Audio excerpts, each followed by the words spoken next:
Have you spoken with former President Trump at all? Are you kidding me? Mr. President Trump, former President Trump, get a life, man. Help these people. Will you hold him accountable? You said you were going to hold those accountable. Public will hold them accountable. You better than the press hold them accountable because you know the truth. Will you plan to speak with former President Trump? No.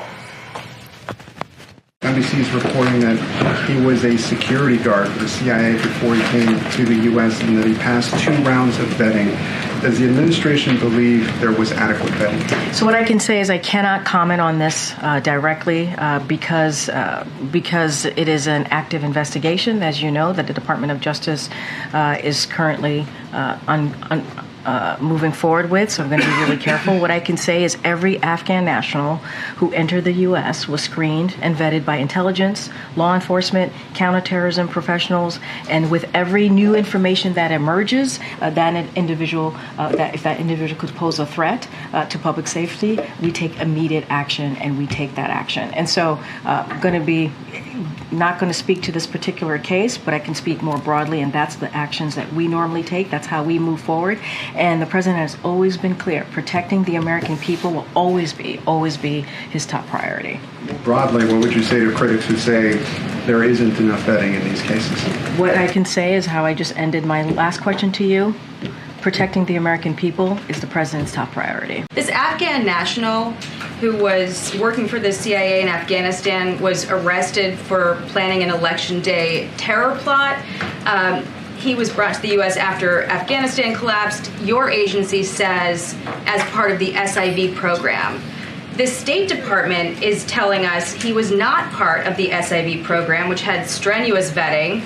They say he was never issued an SIV or immigrant visa, and DHS paroled him into the U.S. They further expect the court document to be updated to reflect this from the DOJ side.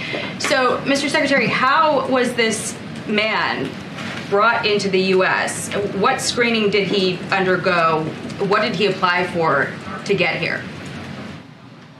Jackie, I'm here in North Carolina communicating with the individuals who are still conducting search and rescue operations. Over 200 people have lost their lives in Hurricane Helene. We have reports that at least 10 individuals have lost their lives as a result of Hurricane Milton. I'd be very pleased to answer your question in a different setting, but we're here to talk about emergencies and the support that we can deliver to people in desperate need. Thank you. I appreciate that, Mr. Secretary, but we're getting conflicting answers from your agency and from the State Department about a man who was arrested for an election day terror plot. How do you not have those answers prepared? Jackie, that's not what I said. What I said is I'd be pleased to discuss this issue at a different time, but I am here to speak about disasters that have impacted people's lives in real time, and that is a subject that I'm addressing today. Mr. Secretary, can you assure people that appropriate steps have been taken to secure the country against these kinds of threats? Because the outstanding question is whether this man was radicalized before the U.S. government brought him here or afterward. And people should be concerned about that. Jackie, your persistence in questioning can be matched by my persistence in answers.